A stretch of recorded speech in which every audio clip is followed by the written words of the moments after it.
नमस्कार मित्रांनो, सर्वांना श्री स्वामी समर्थ। उद्या आहे श्रावण महिन्यातला पहिला सोमवार।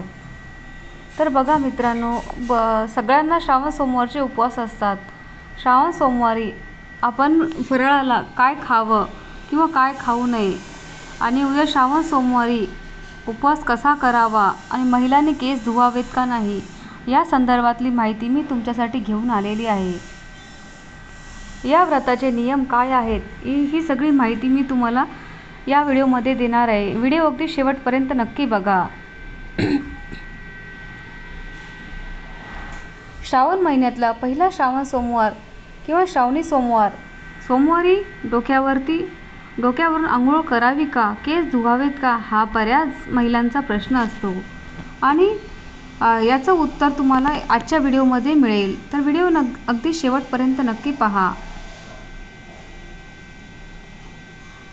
श्रावण सोमवारची पूजा साधी सोपी पूजा कशी करावी। श्रावण सोमवारी रुद्र अभिषेक करावा का, रुद्र अभिषेक केला तर साधी पूजा पण करावी लागते का, प्रत्येक श्रावणी सोमवारी शिवमूठ काय असणार आहे, श्रावणी सोमवारचा उपवास कशावर सोडायचा आणि गर्भवती महिलांनी श्रावण सोमवारची पूजा करावी का, उपवास कसा करावा आणि उपवासाला काय खावं आणि काय खाऊ नये, उपवास करताना आपण कोणते नियम पाळावे, यासोबत श्रावणी सोमवारी कोणत्या सेवा आपल्याला करायच्या आहेत। श्रावण महिन्यातल्या प्रत्येक श्रावणी सोमवारी अशी एक सेवा जी केल्याने आपल्या 3 पिढ्यांचा पितृदोष नक्की दूर होतो। मंगळवार, शुक्रवार आणि रविवार हे 3 वार महिलांनी डोक्यावरून स्नान करण्यासाठी, केस धुण्यासाठी किंवा न्हाण्यासाठी योग्य मानले जातात। तर या संदर्भातली माहिती मी तुम्हाला देण्याचा प्रयत्न करणार आहे। व्हिडिओ अगदी शेवटपर्यंत बघा। ज्या महिलांना धाकटा भाऊ आहे त्यांनी शक्यतो बुधवारी केस धुणे टाळायचं आहे। त्यामुळे तुमच्या भावावरती कर्जबाजारीपणा होऊ शकतो, तो वाढू शकतो, त्यांचे कर्ज वाढू शकते, म्हणून ही गोष्ट लक्षात घ्या। श्रावणी सोमवारी जर महिलांनी केस धुतले तर आपल्या घरावर आर्थिक भार वाढतो, आपल्यावरील कर्ज वाढू लागते, तसेच पैशाच्या संबंधित अडचणी निर्माण होतात, म्हणून आर्थिक परिस्थिती जी आहे ती खालावू शकते। त्यामुळे श्रावणी सोमवारी, विशेष म्हणजे श्रावण सोमवारी महिलांनी केस धुणं जे आहे ते टाळायला पाहिजे। आणि तुम्हाला श्रावणी सोमवारचा उपवास नसेल तर तुम्ही श्रावणी सोमवारचं व्रत करत असाल किंवा नसाल तरी तुम्हाला श्रावणी सोमवारी केस धुणं टाळायचं आहे। ज्या महिलांना मासिक पाळीचा 4था किंवा 5वा दिवस असेल तर अशा स्त्रियांनी या दिवशी केस धुवू शकतात। पण जर तुम्हाला श्रावणी सोमवार असेल किंवा मासिकचा 4था किंवा 5वा दिवस असेल तर बाकी काही प्रॉब्लेम नसेल तर सोमवारी केस धुणं टाळायचं आहे। आदल्या दिवसाने रविवारी केस धुतलं तर चालतं। सोमवारी फक्त पूजा अर्चना, व्रत वैकल्य ज्या काही गोष्टी आहेत तर त्या तुम्हाला करायच्या आहेत। बऱ्याच महिलांना हा प्रश्न पडतो की ताई, ब्रह्मचर्य पाळल्या जात नाही, मग श्रावणी सोमवारची पूजा कशी करावी केस न धुता। शक्यतो तुम्ही श्रावणी सोमवारची पूजा रविवारी ब्रह्मचर्य पालन करण्याचा प्रयत्न करा। म्हणजे श्रावणी सोमवारी साधी आंघोळ पण केली, स्नान केलं तरी पण सुद्धा तुम्ही ज्या काही सेवा करणार आहे त्या सेवा तुम्ही करू शकता। शक्यतो श्रावणी सोमवारी घरातील सर्वांनी आंघोळ करून आंघोळीच्या पाण्यामध्ये थोडंसं गंगाजल टाकायचं आणि त्या पाण्याने तुम्हाला स्नान करायचं आहे। कारण अशा ज्या काही तिथी असतात, वार असतात, त्या तिथींना वारांना गंगा स्नान करण्याचं तीर्थ अनन्यसाधारण महत्त्व आहे। पवित्र नद्यांमध्ये स्नान करण्याला खूप जास्त महत्त्व असतं, म्हणून पण आपल्याला प्रत्येकाला ते शक्य होईल असं नाही। त्यामुळे तुमच्या घरामध्ये कोणत्या पवित्र नदीचं पाणी तुम्ही आणलेलं असेल, गंगाजल आणलेलं असेल किंवा ठेवलेलं असेल तर त्याच्यामध्ये थोडं सगळ्यांना आंघोळीच्या पाण्यामध्ये ते गंगाजल तुम्हाला पाण्यामध्ये टाकायचं आहे आणि नंतर आंघोळ करायची आहे। पूजा साहित्याच्या दुकानामध्ये सुद्धा तुम्हाला गंगाजलची बॉटल मिळून जाते, तर ते थोडंसं पाणी तुम्ही टाकून सुद्धा आंघोळ करू शकता। श्रावणी सोमवारचा उपवास किंवा महादेवाचे इतर जे कोणते व्रत असतात त्या व्रताला भगर चालत नाही। बऱ्याच भागामध्ये भगरीला वरई म्हटलं जातं, तर वरई जी असते ती महादेवाच्या उपवासाला चालत नाही। त्यामुळे श्रावणी सोमवारच्या उपवासाला तुम्हाला वरई खायची नाही आहे। महादेवाचे उपवास जे असतात ते शक्यतो आळणी केले जातात, आळणी म्हणजे बिना मिठाचे केले जातात। म्हणजेच काय तर दिवसभर आपल्याला उपवास करायचा आहे, रात्री एकच वेळ आपल्याला मीठ जे असतं ते संध्याकाळी खायचं असतं। महादेवाच्या उपवासाला मीठ चालत नाही। सोमवारच्या उपवासाला फक्त एक वेळा खायचं असतं, ते म्हणजे उपवास सोडताना तुम्ही खाऊ शकता। दिवसभर रताळी, कॉफी, चहा, कॉफी घेऊ शकता. तुम्ही साबुदाण्याची खीर बनवून खाऊ शकता आणि इतर जे काही फ्रूट्स वगैरे असेल ते तुम्ही खाऊ शकता. पण तिखट मीठ टाकून पदार्थ बनवून शक्यतो तुम्ही ते खाणं टाळण्याचा प्रयत्न करा. शुगर वगैरे असेल तर ते फ्रूट्स खा. साखर न टाकता जे काही पदार्थ बनवता येतात ते तुम्ही खाऊ शकता. पण बघा, डॉक्टरांनी सांगितलं की तुम्हाला गोळ्या आहेत, तुम्हाला जमणार नाही, तर तुमच्याकडून ह्या गोष्टी होत नाही आहेत. मात्र तेव्हा मीठ खावंच लागत असेल तर तेव्हा तिखट खावंच लागत असेल तर अशा वेळी तुम्ही सेंधव मीठाचा वापर करू शकता. उपवासाचे फराळाचे पदार्थ म्हणजे सेंधव मीठ तुम्ही खाऊ शकता जर तुम्हाला कोणत्याही गोष्टी सहन होत नसेल तर. शेवटी काय बघा, देव हा भक्तीचा भुकेला आहे. विषय आहे तो फक्त भीतीचा. जो विषय आहे तो भीतीचा विषय नाही आहे. त्यामुळे कोणत्याही सणाबद्दल, व्रतवैकल्याबद्दल काही तुमच्या मनामध्ये भीती जी आहे ती काढून टाका आणि तुम्हाला त्या गोष्टीबद्दल जमत नाही तर त्या पद्धतीने तुम्ही करू शकता.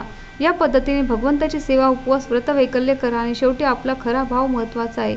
बाकी सगळे तुमचे नियम पाळून व्रत केल्यानंतर तुम्ही लोकांचा अपमान करताय, लोकांना भांडण करताय, लोकांना पैशासाठी लुबाडताय तर तुम्ही किती नियम पाळून केलेली सेवा, व्रतवैकल्य काही अर्थ नाही आहे. श्रावणी सोमवार आणि त्यातला त्यात संपूर्ण श्रावण महिना दररोज तुमच्या पितरांसाठी तुम्ही 12 ज्योतिर्लिंगाचं जे स्त्रोत आहे ते आवर्जून पठण करा. त्यामुळे 3 पिढ्यांचं जे पितृदोष असतं ते नष्ट होतं.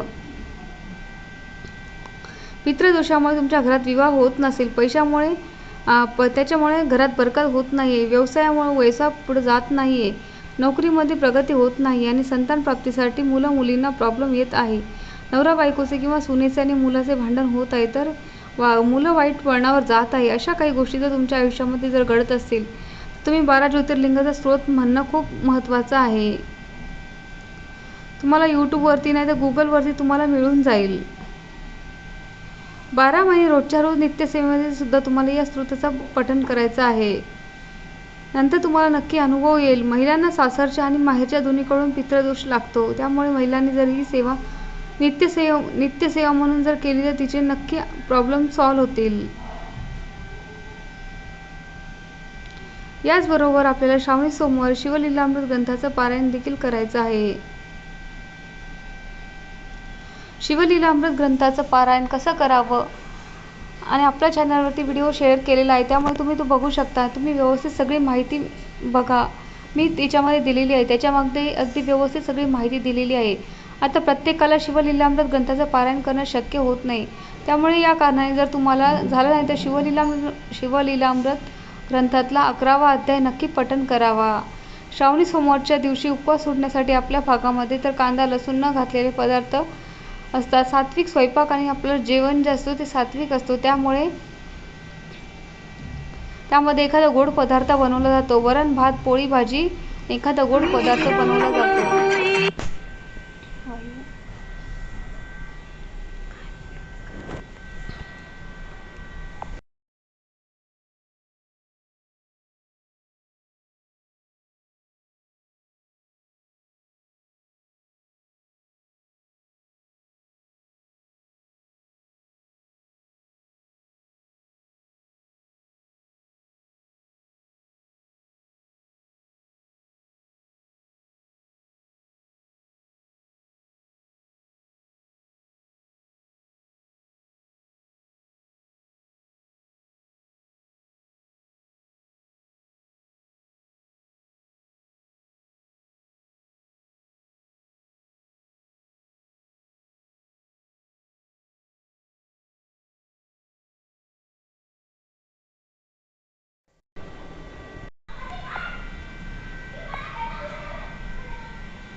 श्रावणी सोमवारी तुम्ही शिवलीलामृत ग्रंथाचं पारायण करू शकता. शिवलीलामृत ग्रंथाचं पारायण कसं करावं हे आपल्या चॅनलवरती व्हिडिओ केलेला आहे, त्यामुळे हे नक्की तुम्ही बघा. शिवलीलामृत ग्रंथातला 11वा अध्याय मात्र तुम्ही आवर्जून पठण करावा. श्रावणी सोमवारच्या या उपवास सोडण्यासाठी आमच्या भागामध्ये तर कांदा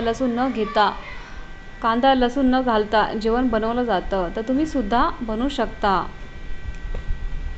जेवणामध्ये वरण, भात, पोळी, भाजी हे जेवण बनवलं जातं आणि नंतर त्याच्यामध्ये एखादा गोड पदार्थ बनवला जातो. त्यामुळे तुम्ही नक्की बनवू शकता. श्रावणी सोमवारच्या दिवशी मुळा खाल्ल्याशिवाय श्रावणी सोमवारचा उपवास सुटत नाही. आमच्याकडे श्रावणी सोमवारच्या दिवशी मुळा खाल्ला जातो. त्यामुळे तुमच्याकडे जर असेल तर तुम्ही तसं करू शकता. तुमच्या घराण्याची जी पद्धत आहे, तुमच्या घरची जी पद्धत आहे ते तुम्ही करू शकता.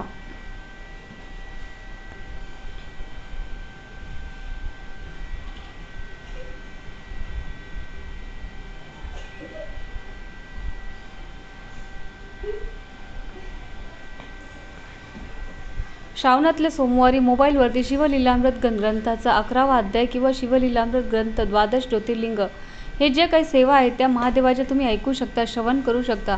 जर तुम्हाला इच्छा आहे तर हे पारायण करण्याची स्वतः म्हटलं तरी सुद्धा चालू शकतं. पण गर्भवती महिलांनी मंदिरात जाऊ नये म्हटलं जातं. त्यामुळे शक्यतो श्रावण सोमवारी तुम्ही इतर वेळी जाऊ शकता, पण प्रेग्नेंट असेल तर डिलिव्हरी होईपर्यंत महादेवाच्या मंदिरात जाऊ नका, शिवलिंगाचे दर्शन घेऊ नका असं म्हटलं जातं. महादेवाच्या मंदिरामध्ये जो नाग असतो त्याची सावली आपल्या गर्भावरती पडू नये म्हणून आपल्याला 7व्या महिना लागेपर्यंत 6 महिने होऊन 7वा महिना लागेपर्यंत शिवलिंगाची पूजा करू शकता. तुम्ही शिवमूठ सुद्धा अर्पण करू शकता. पण तुम्हाला जर 7वा महिना सुरू झाला असेल तर मात्र तुम्ही देवपूजा, ग्रंथ पारायण वगैरे, शिवमूठ अर्पण करणे या सगळ्या गोष्टी तुम्ही करू नका. फक्त मोबाईलवरतीच या सेवा तुम्ही ऐकू शकता. जर तुम्हाला झालं तर प्रत्येक श्रावण सोमवारी रुद्राभिषेक सुद्धा करू शकता. पण काही कारणाने तुम्ही प्रत्येक सोमवारी रुद्राभिषेक करणं शक्य नसेल तर श्रावण महिन्यातल्या कोणत्याही सोमवारी तुम्ही रुद्राभिषेक केला तरी सुद्धा चालेल. तुम्ही रुद्राभिषेक करताना साधी सोपी पूजा, शिवलिंगाची पूजा करण्याची गरज नाही. श्रावणी सोमवारची पूजा जी आहे ते शक्यतो सकाळच्या वेळेस सात्विक वेळेत आणि जितक्या लवकर होईल तितक्या लवकर करण्याचा प्रयत्न करा. कारण जी ही पूजा आहे ती दिवसभर रात्रभर अध्याय मात्र तुम्ही दिवशीपर्यंत आपल्या घरात राहते. त्यामुळे आपल्याला सकारात्मक लहरी आपल्या घरामध्ये तयार होतील. आपल्या भागामध्ये तर कांदा लसूण आणि निगेटिव्हिटी दूर होईल. तुम्हाला जर सकाळच्या वेळेस शक्यतो पूजा करणं शक्य झालं नाही तर मात्र संध्याकाळी प्रदोष काळ जो आहे तो शिवपूजा करण्यासाठी जेवणामध्ये वरण भात पोळी भाजी हे जेवण प्रदोष काळामध्ये शिवलिंगाची पूजा केली तरी सुद्धा चालते. कारण बऱ्याच स्थायी असतात ज्यांना वर्किंग असतात, सकाळच्या वेळी त्यांना वेळ नसतो. मग अशा वेळी तुम्ही प्रदोष काळामध्ये ही श्रावणी सोमवारच्या दिवशी मुळा खाल्ल्याशिवाय श्रावणी सोमवारचा उपवास तुम्ही संध्याकाळी प्रदोष काळामध्ये तुमच्या घराच्या आजूबाजूला शिवलिंगाचं मंदिर श्रावणी सोमवारच्या मंदिर असेल, खाल्ला जातो. त्यामुळे तुमच्याकडे जर असेल तर करू शकता. ते दान पण देऊ शकता. शिवलिंगावरती शिवमूठ वगैरे आपण तुमच्या घराण्याची जी पद्धत आहे, तुमच्या घरची जी पद्धत आहे, जर तुम्हाला शिव मंदिरात जाणं शक्य नसेल तर सकाळची पूजा केली असेल, पूजेसमोर आपल्या संध्याकाळी सुद्धा धूप दीप लावू शकता आणि आरती वगैरे करू शकता.